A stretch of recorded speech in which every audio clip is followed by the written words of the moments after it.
We stand on the edge of next. Our possible futures are obscured by clouds of worry, created by our obsession with dystopian futures, short-term political systems, algorithmic weapons of mass distraction, and hyper-consumerism. Beneath these clouds of worry, the landscape of our future remains largely uncharted.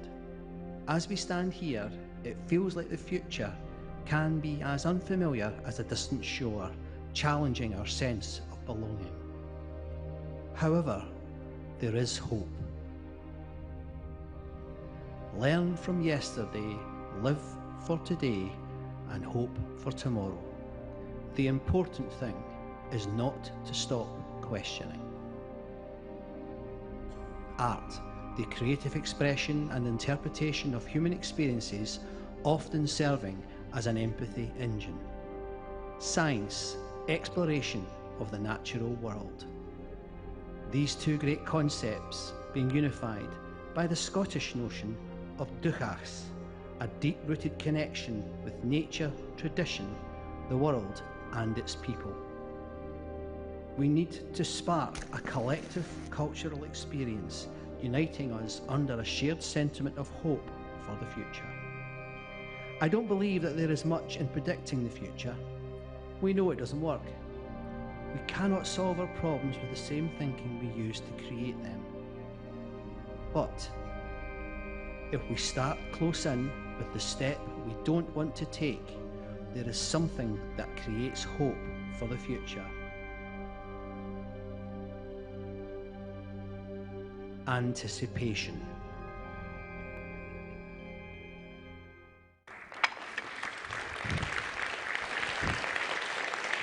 L.E.A.R.N.E.R, got a confession. I'm a junkie. I'm a wonder junkie. I'm fascinated by the world, I'm fascinated with what's going around us, and I'm excited about the future. I'm going to share with you for the next 20 minutes my imaginarium for the future of HR. I've been an HR director. I know what it's like. The problem is that our experiences of the world are warped by what's most obvious to us in the environment. I'm not having that. There are three things that worry me more than anything else. There are more than three things that worry me, but there are three things that really worry me in the environment that we currently live in, and I call them the three poisons. The first thing is cash. Our bosses, our leaders, our managers expect us to make cash, and they want it now. That's a problem. The second thing, politics. Politics is short-term. Politics in most countries, it does not think the way we need to think to make the world safe for the future. 4 years in term is not long enough for us to change the world the way we want to change it. And indeed, I think this is a ghost that is scaring society at the moment.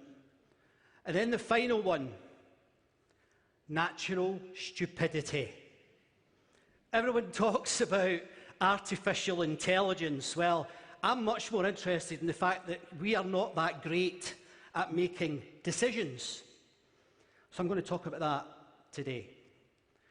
Now, one of the things that I think it's very rarely in any conference or any leadership programme I've ever seen, and it's this word anticipation. Because, you know, we can't see the future, because if we could see it, it would be the now. And UNESCO said, and I think this is brilliant work from UNESCO, they said that actually the way the future is in the moment is as anticipation. And I love that. Now, there's one thing that we're all becoming increasingly aware of, and that's how technology, whether it's AI, biotech, or nanotech, is infecting society. It's out. It's too late. We can't, people are trying to regulate it. The United States has said, we're not regulating it, we'll leave it to the EU. That's what the states have decided, because they are so full of those poisons, they've pushed it to the EU. Thank goodness for the EU, because they're doing a smashing job at trying to regulate some of this technology, and it badly needs regulated. 1 year ago, I stood on a stage like this in Lithuania, and no one had really thought about where this was going to go. Just in a year, it's been amazing, hasn't it? ChatGPT came out in November. Look what's happened. But the key thing, and the thing that I don't think most people quite understand yet, is that the technology has gone colorblind. Everyone in history has thought it's going to be manual workers, it's going to be the repetitive jobs. AI has gone cognitive. That has changed everything for everyone in this room. Now, in my video at the start, right at the end of that video, I talk about taking the step that you don't want to take. I've taken a quote from a person called Upton Sinclair and updated it, and it says this: you can't really expect someone to change if them understanding something means that they lose their job. And that's the step that many of us are not prepared to take, particularly politicians. Many people will say to you, we've been here before, it'll be okay. Well, if you were a horse just after the turn of the last century, it wasn't okay. I'll show you. My grandfather told me a story where in Glasgow, where I'm from, one day in 1905, there were horses everywhere. In 1906, there wasn't any horses. They'd all gone.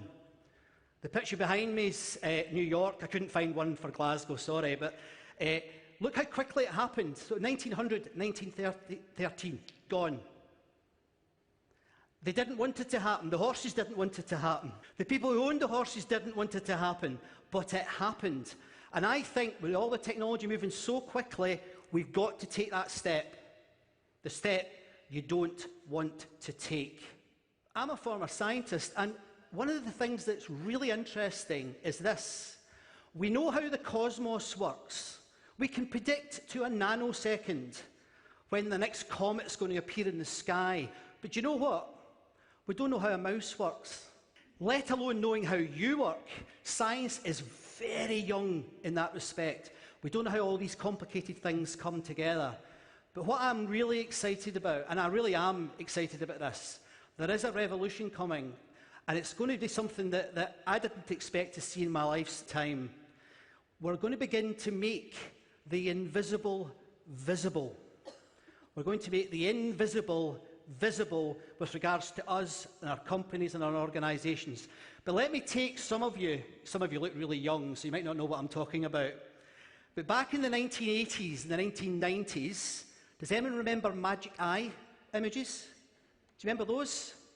Where you have to squint your eyes to see. Now, we don't have long enough for you all to do it. You have to soften the way you're looking. But afterwards, you can drop me a note if you can see there is something quite important on that image. I can see you've done it before. But let me just extend it a little bit to make it easier to understand. I was speaking to a scientist friend of mine the other day, and I fell off my chair. It was so amazing. It was wonderful. And what this scientist is doing is she's researching whale song. And the group that are doing this, they're in Scotland, of course, and what they're doing, they think in the next 10 years, they will start to understand how whales communicate. Now that blew my mind, right? That blew my mind. And for me, I call this a signal from the future. If we can understand whale song, which is highly complex, very difficult, imagine what we can do with humans. So I'm really excited about this. It's called pattern recognition. And the laboratory there, they just said that they think it is going to be world-changing because it's going to affect everything. And this is where we come straight into the world of HR. Now, I spent a large part of my career as an HR director, worked all over the world, I was very lucky. And I had problems, just make you laugh. I had problems with talent, recruitment, retention, sickness, performance, yeah, you understand? All of that is so complex where we've got no choice but to go towards the easy. So there are very many techniques that you and I use that have no evidence behind them. Psychometric testing, no evidence. Myers-Briggs, no evidence. Learning styles, no evidence. This technology is going to change that, because we're going to be able to tell from the data, from the AI and other technologies, how we actually make our people perform better. This could revolutionise your job. I'm actually really jealous that I'm no longer in HR, because I think our time is about to come. I mean it. Our time is coming. And it's not administration, it's not process. You're going to be the magician who actually understands what's going on in that organisation. For the first time, you're going to be evidence-based. It's going to be wonderful, and I'm so jealous. I want to help you a little bit. I've been thinking a lot about it. I get really bored with a lot of the work, a lot of the literature in HR these days. If I hear about, we're all doomed, I had to say that, I'm Scottish. I'm bored with millennials, I'm bored with Gen Z, I'm just bored with it all. Here's an alternative. I think what we need is to think about perennials. Now, perennials is a non-age specific group, but let me explain what it means for you. Perennials, let's do it in your language. Futures literate domāšanas veids plaukst no zinātkares, atbilstbas, iekļautunbas un mūsdienu izpratnes. Tas ietver dedzīgu izpratni par globāliem notikumiem, zinātnes sasniegumiem un mākslas attīstību, vienlaikus pārkāpjot paudžu robežas. Exactly. Now, a year ago, I couldn't have done that. That took me 5 minutes. No, I didn't. It took me 2 minutes. I know it's not perfect. I did get it tested with some of your colleagues. I didn't just do it. So we tested it. Imagine what it'll be like next year. This technology is fantastic. That's supposed to be my accent. I don't think it gets Scottish yet. But that technology is happening so fast and so exciting. It's not doom and gloom, it's fantastic. I can't wait to speak to you again in your language, so you don't have to struggle with my... Apparently I've got an accent. Who knew? But there's a couple of other things that are happening that other speakers have touched on, and I'm going to build on them a little bit. One thing, we spoke, and it was a really good talk, about how the population is ageing. Well, there's a whole technology, it's called longevity technologies, that's happening in the background. It's never in the media. It had its first annual conference this year, and only 100 people turned up. These people are working all over the world, and they are looking at extending our lifespans. More importantly than that, health spans. Revolutionary. Because people say to me, will you ever retire? Absolutely not. Why would I want to retire? You just die. As long as I can be healthy, I will not be retiring. Absolutely not. And the technology, if you're interested in this, look it up. Look up longevity technologies. It's mind-blowing. And for any scientists in the room, they're working on telomere technology, which is unbelievably interesting. But that'll be another talk. Maybe I can give you that one in the future. But what I don't want to be like is this guy. I call him Boris. Many people feel that that's where our futures are. I don't agree with that. What we need to be, though, is resilient. Enterprise-wide, we need to be resilient. And I must say, that was a pleasure to hear you speaking a moment ago. Thank you very much. It was wonderful. But we need to change our organisations to be resilient as well. We've forgotten how to do it. We used to do things like build the Great Wall. Do you know how long it took to build the Great Wall? Shout out. Any guess? 300 years? 100 years. It was 2,500 years. Can you imagine our politicians going, we'll build something for the year 3000? There's no chance. But we need to start thinking like that again. I genuinely believe that. HR, you could start to do things like that in your workplaces. The other thing that's been wonderful to hear the other speakers' stories. It used to be your differentiator would be your qualifications or your experience. Well, that's getting harder. That's getting harder. Everybody's well qualified. But no one else can tell your stories. That's your superpower. And what I also think is that we need to stop being defined by our status and start being defined by what we create. We need to become what I call new artisans. Because the AIs are not going to be doing the plumbing or the electricity in any time soon. And I think creativity is one of the key things. Back to science. This is a stem cell. I used to work with stem cells. Stem cells are the cells that we're all born with, and they can go in any direction. And for me, that's the mindset that we all need to start adopting, a future literate mindset where you can go in any direction. What does that mean? Well, I believe that we shouldn't just transform. Transformations become a bit old-fashioned. My hero, E.O. Wilson, wrote a book called Half-Earth, and it's all about how the Earth has to change to half of it being for nature and half of it being for humans if we're going to save the environment. And what that'll do is this. Because the pupae never goes back. Goes to be the butterfly. It never goes back. We can't go back. This is going to change, and it's going to change big time. And whether you like it or not, it's going to happen. So that I made the word metaform up because I'm bored with the word transformation. It's almost just a noise now. You hear it so often. I think we need to get into something called anticipatory leadership. But I've not got time to talk about that today, so I'm not going to talk about it. Drop me a line. I'll tell you what I mean by anticipatory leadership. But to finish, I believe that the future will be shaped by those who dare to imagine it. But I'm not one of these speakers that just talks about things. I dare to imagine it. I was asked to write a book about this material, and I said no.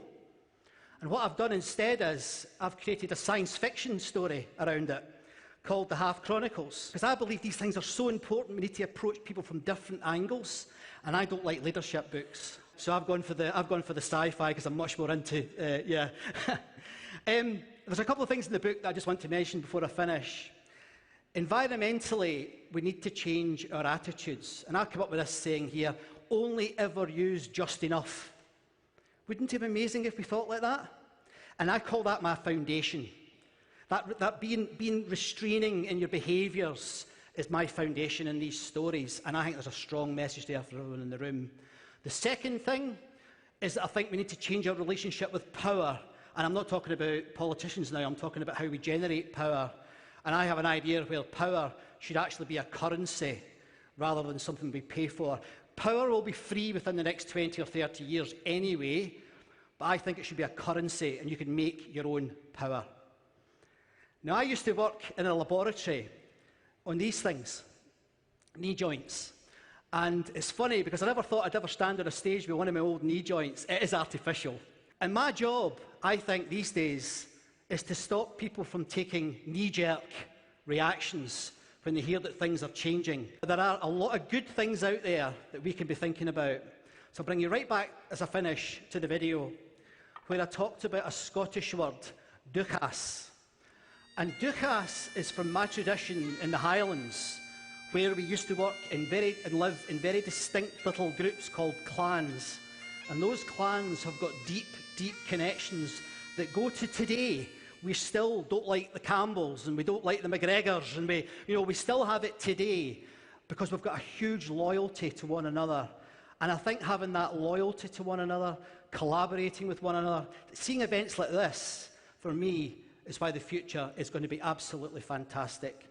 Thank you very much for listening. My name is Scott McArthur.